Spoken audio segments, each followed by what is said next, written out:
Preposition বাংলায় যাকে আমরা অব্যয় বলেই জেনে থাকি। তো এই প্রিপোজিশন পার্টস অফ স্পিচ ও প্রায় প্রতিটা সেন্টেন্সের একটা গুরুত্বপূর্ণ অংশ। তো কি এই প্রিপোজিশন, কোথায় বসে, তার ব্যবহারই বা কী, এই সমস্ত প্রশ্নের উত্তর আমরা আজকের ক্লাসে খুঁজব। তো my dear students, welcome to Jnanpith. তোমাদের সাথে আমি রামকৃষ্ণ দেব। ভ্যারাইটিস অফ প্রিপোজিশনস রয়েছে আমাদের ইংলিশ ল্যাঙ্গুয়েজে। তো আজকের ক্লাসে আমরা বেশ কিছু বাছাই করা প্রিপোজিশন এবং তাদের ব্যবহার দেখে নেব। তাহলে চলো শুরু করা যাক। প্রথমে দেখব ইউজ অফ ইন। কোথায় বসে? বড় জায়গা, বড় স্থান, জেলার নাম, মাস, বছর এদের পূর্বে আমরা ইন বসিয়ে থাকি।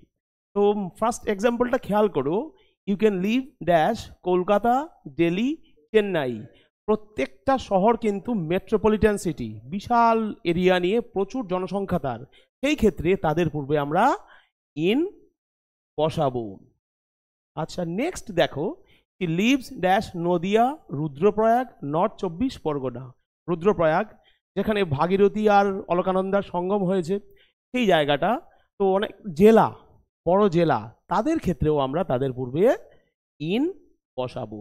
তাহলে মেট্রোপলিটন সিটি বা কোনো দেশ বা কোনো রাষ্ট্র বা বড় জেলা যদি হয়, তাদের নামের পূর্বে আমরা ইন বসাতে পারি বা বসাবো। নেক্সট দেখো, Rana will return dash July, August, মে।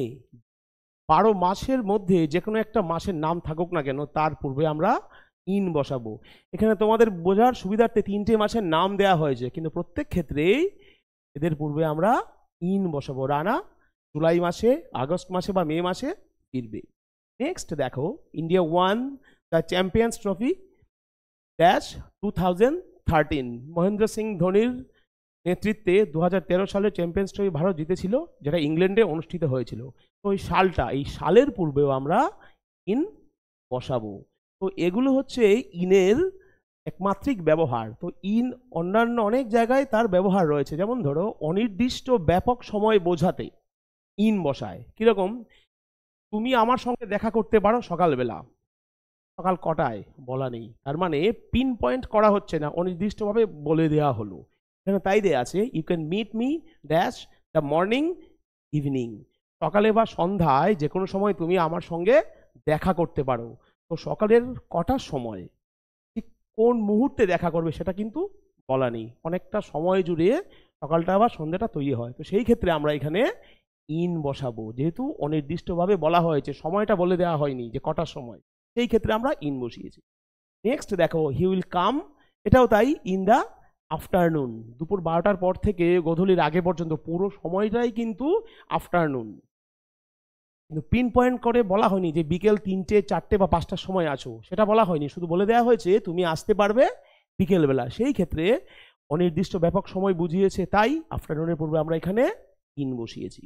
এছাড়াও দেখো, অফিস বিল্ডিং এর মধ্যে পজিশন বোঝাতে, যে আমি অফিসে আছি বা এই বিল্ডিং এর মধ্যে আমি আছি। ইনসাইড দ্য বিল্ডিং, এই যে পজিশন, সেটা বোঝাতেও আমরা ইন প্রিপোজিশন ব্যবহার করে থাকি। কিরকম? He is in the office, সে অফিসের মধ্যে আছে। যখন আমরা এই সেন্টেন্সটা লিখবো, তার মানে ক্লিয়ার হয়ে গেল যে সে অফিসের মধ্যেই রয়েছে। আচ্ছা, থিয়েটার, সে থিয়েটারের মধ্যেই আছে। Next, in the library. তো এই ধরনের অফিস বলো, বিল্ডিং বলো, থিয়েটার বলো, সিনেমা হল বলো, মাল্টিপ্লেক্স বলো, লাইব্রেরি বলো, প্রত্যেকের মধ্যে যদি ইনসাইড দ্য বিল্ডিং পজিশনটা বোঝায়, সেই ক্ষেত্রে আমরা ইন ব্যবহার করব। নেক্সট দেখো, they are playing in the street, তারা রাস্তায় খেলছে। এবার আমরা দেখব অ্যাটের ব্যবহার। তো ইন যেমন বড় জায়গা, বড় জেলা বা মেট্রোপলিটন সিটি বা রাষ্ট্রের পূর্বে হয়, অ্যাট কিন্তু ছোট্ট জায়গা বা ছোট্ট গ্রামের নামের পূর্বে আমরা অ্যাট ব্যবহার করি। যেমন ধরো, the boy lives at Fatehpur, Krishnapur, Mana. ভারতবর্ষের প্রথম গ্রাম উত্তরাখণ্ডে রয়েছে, সেই ছোট্ট গ্রাম মানা, ছবির মতো সুন্দর। সেই ক্ষেত্রে ছোট্ট গ্রাম যদি হয়, তাদের নামের পূর্বে at. The boy lives at Fatehpur, Fatehpur না থেকে যদি কৃষ্ণপুর থাকতো তাহলে অ্যাট হতো। ফতেপুরও না, কৃষ্ণপুরও না, যদি মানা থাকতো সেই ক্ষেত্রেও অ্যাট হতো। নেক্সট দেখো, উই ওয়ার, ছোট্ট জায়গা, কাফে বা ক্যাফেটেরিয়াতে আছে, কফি খেতে গেছি, ক্যাফেটেরিয়ার মধ্যে আছি। We were at the cafe. Suppose এটা নেই, এটা আছে, we were dash a hotel, we were at a hotel. Next, the bus stop, কোথায় দাঁড়িয়ে আছি? বাস স্টপে দাঁড়িয়ে আছি বা আমরা বাস স্টপে ছিলাম। তো এই ক্ষেত্রে ছোট জায়গার ক্ষেত্রেও আমরা তার সেই জায়গার নামের পূর্বে আমরা অ্যাট ব্যবহার করব। নেক্সট, এবার দেখো বয়স যদি বোঝায় কারো, সেই ক্ষেত্রেও আমরা অ্যাট ব্যবহার করছি। অ্যাট 17, তেন্ডুলকার 17 বছর বয়সে প্রথম সেঞ্চুরি করে ইংল্যান্ডের বিরুদ্ধে। তো এখানে বয়স বোঝাচ্ছে, সেই জন্য তার পূর্বে আমরা অ্যাট ব্যবহার করেছি। তো বয়সের ক্ষেত্রে অ্যাট, কোনো দিক নির্দেশন বা ডিরেকশন যদি বোঝায় সেই ক্ষেত্রেও আমরা অ্যাট ব্যবহার করতে পারি। যেমন the Hunter aimed the gun at the tiger, শিকারী বাঘের দিকে বন্দুক তাক করেছে শুট করবে বলে। তাহলে এইমড এর পর অ্যাট বসিয়েছি। এবার দেখো রাত্রি, ভোর, গোধূলি, দুপুর, এদের পূর্ব আমরা অ্যাট বসাই। এগুলো সহজ, এগুলো আমরা ছোট ক্লাসে শিখে এসেছি। কিন্তু মজার ব্যাপার হচ্ছে ছোট ক্লাসে যত না আসে তার থেকে বেশি কম্পিটিটিভ এক্সামে কিন্তু এগুলো বেশি আসে। তো দেখো, হি রাইজেস আর্লি অ্যাট ডন, ডন মানে কি? ভোর, সকালের আগে, সূর্য ওঠার ঠিক আগের মুহূর্ত, সেটাকে আমরা বলি dawn. People return home at dusk, সূর্য ডোবার ঠিক পর মুহূর্তটাকেই আমরা বলি ডাস্ক বা গোধূলি। তাহলে আবার রিপিট করছি, রাত্রি যদি বোঝায় ভোর, গোধূলি, দুপুরের পূর্ব আমরা অ্যাট বসাই। হি মেট মি অ্যাট নাইট, সে রাতে আমার সঙ্গে দেখা করলো। রাত যদি থাকতো এখানে, নাইট যদি থাকতো এখানে আছেও, তাহলে আমরা অ্যাট বসাতাম। Dipankar arrived at night, Dipankar রাতে পৌঁছলো।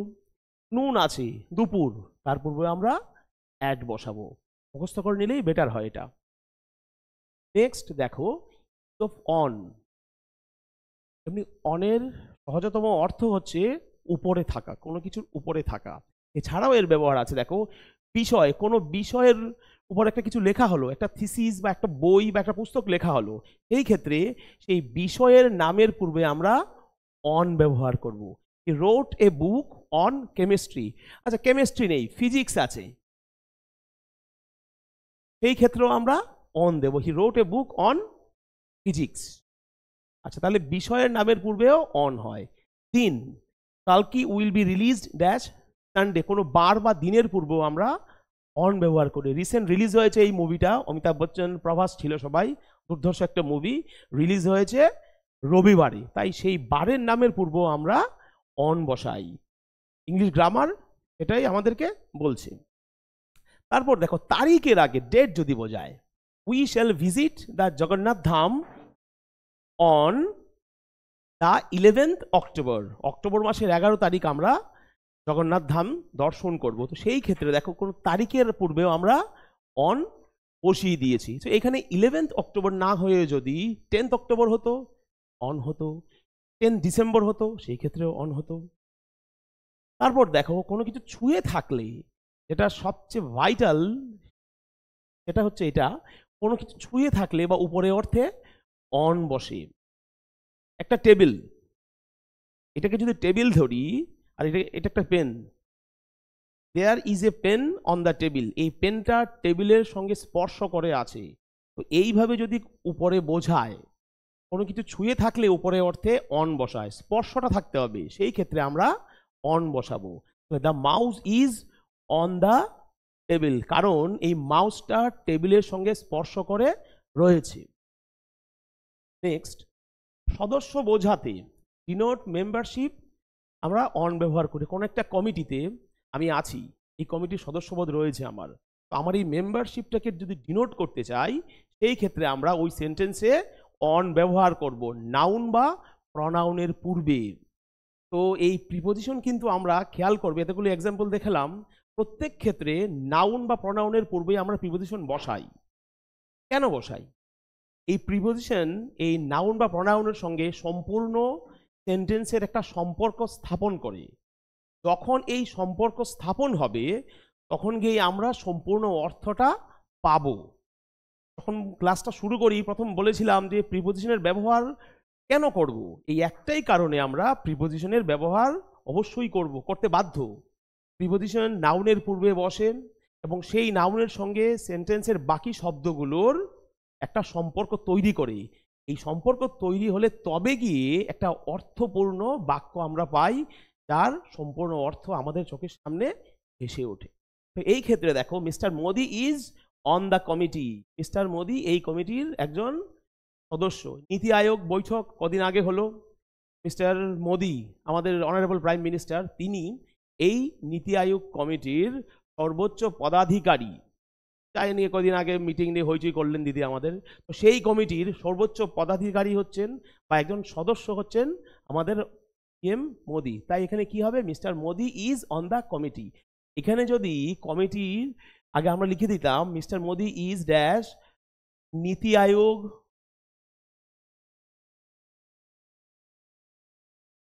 তাহলে কিন্তু এখানে অন হতো, mister Modi is on the নীতি আয়োগ কমিটি। নেক্সট দেখো, I am dash the board of studies. আমি এই বোর্ডের একজন মেম্বার, নর্মালি অন হবে। এছাড়াও আমরা ব্যবহার করে দেখো, he went there on foot. সে পায়ে হেঁটে সেই জায়গায় গেল। তো পায়ে হাঁটা যদি বোঝায় তাহলে ফুটের পূর্বে আমরা অন ব্যবহার করি। Next, on duty, the cop is on duty right নাও।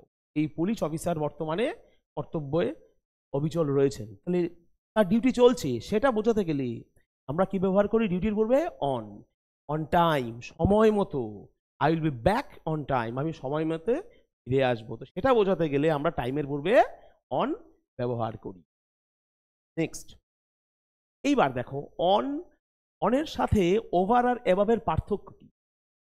যখন আমরা অন ব্যবহার করব তখন অবশ্যই বস্তুটি কোনো অন্য একটা বস্তুর উপর থাকবে এবং তাদের মধ্যে একটা স্পর্শ থাকবে।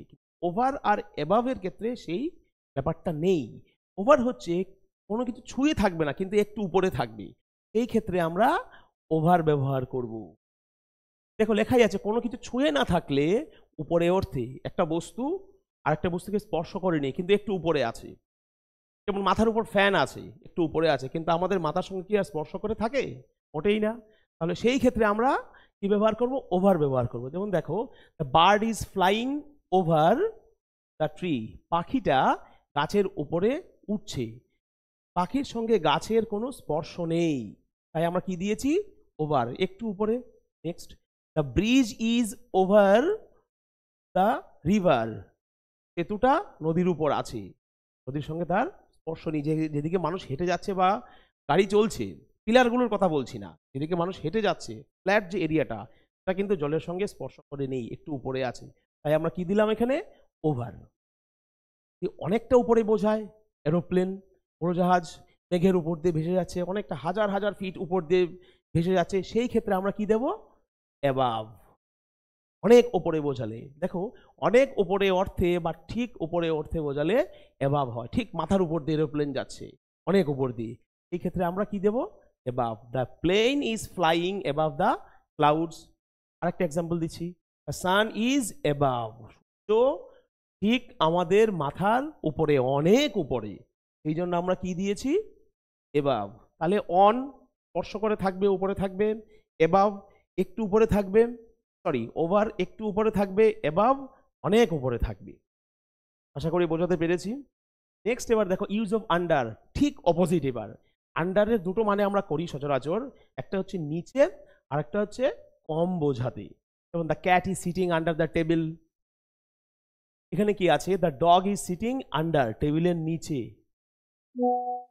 তাহলে দেখতেই পাচ্ছ এখানে যদি এই আন্ডার শব্দটি না থাকতো এই নাউনটার পূর্বে, তাহলে টোটাল সেন্টেন্সের কিন্তু কোনো মানেই তৈরি হতো না, এবং এই নাউনের সঙ্গে এই বাকি চারটে শব্দর কোনো সম্পর্ক তৈরি হতো না। তাহলে এই প্রিপোজিশনটা টেবিল নাউনের সঙ্গে এই বাকি চারটে শব্দের সম্পর্ক তৈরি করলো, তবে গিয়ে আমরা একটা মানে পেলাম। তাহলে the dog is sitting under the table, কুকুরটি টেবিলের নিচে বসে আছে। Next, you will not sell the bat under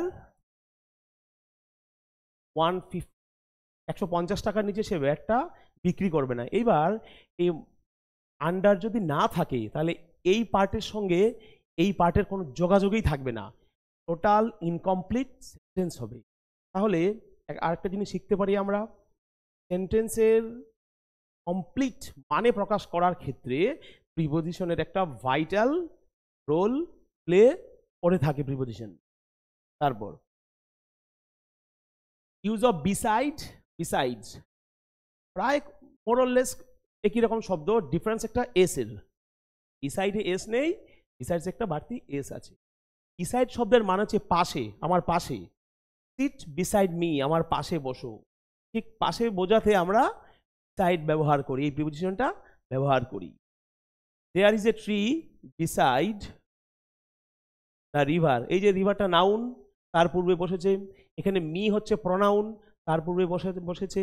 তাহলে প্রিপোজিশন হয় নাউন অথবা প্রনাউনের পূর্বে বসে। আবার রিপিট করলাম। তাহলে বিসাইড শব্দের মানে হচ্ছে পাশে। বিসাইডস মানে কি? ছাড়া বা ব্যতীত, ছাড়া বা ব্যতীত। যেমন besides Bengali, besides Bengali he knows English, Bangla ছাড়াও বা বাংলা ব্যতীত সে ইংরেজি জানে। Next, he has none to help him besides you, তুমি ছাড়া তাকে আর সাহায্য করার মতো কেউ নেই। তাহলে একটা এস মানের কতটা পরিবর্তন করে দিতে পারে সেটা আমরা দেখতে পারলাম। বিসাইড মানে হচ্ছে পাশে, বাড়তি এসটা নেই। বিসাইডস এর লাস্টে একটা এস থাকাতে মানে কি হয়ে গেল? ছাড়া বা ব্যতীত। তাহলে এরকম ভাইটাল সেটা খেয়াল করব। তো আজকের ক্লাস আমরা এখানেই সমাপ্ত করব। যদি কারো কোনো কোশ্চেন থাকে তোমরা কমেন্ট সেকশনে এসে বলবে। আর আমাদের সঙ্গে জুড়ে থাকার জন্য তোমরা আমাদের টেলিগ্রাম চ্যানেল জয়েন করতে পারো, ডেসক্রিপশনের লিঙ্ক দেয়া আছে। এছাড়াও জ্ঞানপীঠের আরও যে টিচাররা আছেন তাদের ভিডিও তোমরা ফলো করতে থাকো। তো তোমাদের সাথে সাক্ষাৎ হবে নেক্সট ক্লাসে নতুন কোনো টপিক নিয়ে। Till then, goodbye, take care.